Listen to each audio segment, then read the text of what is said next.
Hey YouTube, how you going? I've got another how to prepare for World's Toughest Mudder video for you. In this video I'm going to be talking about equipment that doesn't work and it's a complete and utter waste of time. Before I get into that, I am running a campaign to try and cover some cost of going over to the Spartan Race World Championships as part of the Southern Cross Spartans team. A few people have donated already and I really appreciate it, but if you're someone who hasn't and you do get value out of these videos and can throw a few dollars my way, as I said, very, very, very much appreciated, and it really will help me out. Now, onto the video. So, last year, 95-98% of my equipment worked.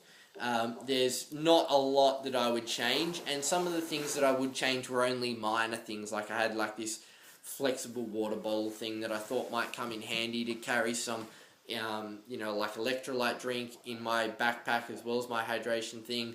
It didn't really, it was just too fiddly and wasn't worth it. But in this video I'm just going to talk about a main piece of equipment. Now, I'm not going to mention the brand of this company because they were very generous in donating the equipment to a couple of us Aussies who were going over there. And in terms of the equipment itself and the purpose that it's designed for, it's great. It's really nice, comfortable, everything like that.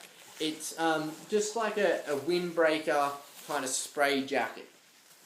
Now, we also were given a kind of windbreaker spray pants as well, and I thought, it would come in handy and that, wearing it would help cut down that wind chill factor.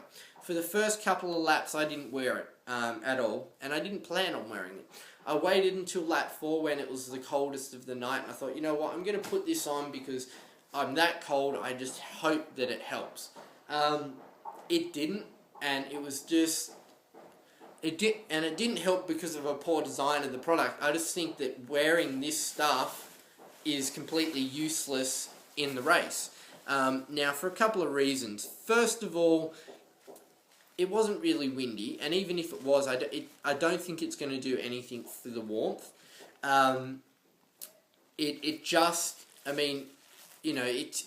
You're in and out of water, your wetsuit's wet, so having like this thin little kind of extra shell or windbreaker jacket on top, it's not going to do much for you at all.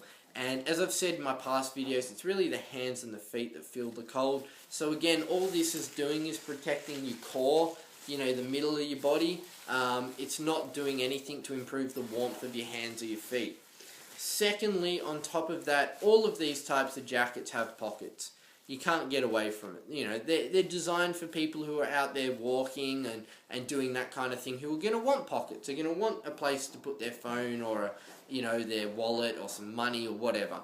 They're not designed for people like us who are running through mud and crawling through mud and swimming across rivers and lakes and all that kind of stuff. So, you have the added problem of water and mud seeping into the pockets, even with the zips done up. Like, you probably can't tell, but these... they're quite a sealed zip because they're designed to keep the water out, but water still got in, and it still did kind of create a bit of drag and that kind of thing. And then just because you had the hydration backpack on, you got the wetsuit, you got the bib, there's just so much more going on.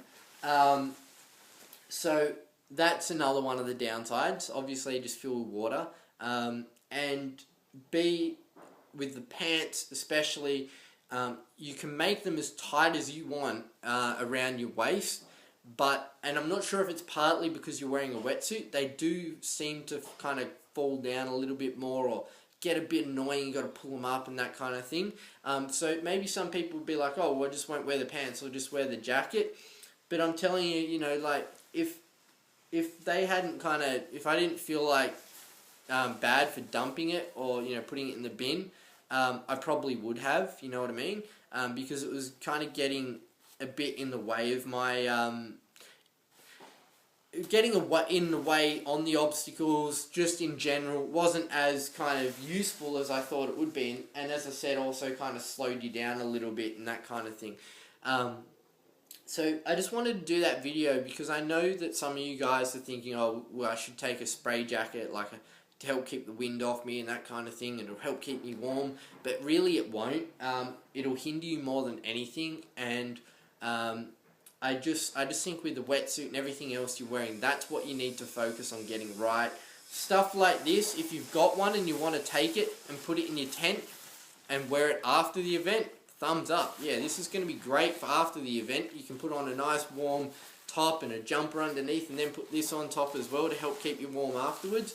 But in terms of improving your performance during the event, something like that isn't going to work. Neither are the windbreaker pants. So that's it, guys. Video on what not to wear at World's Toughest Mudder. Thanks for watching. As always, please rate, comment, subscribe. Let us know your thoughts, and I'll see you next video.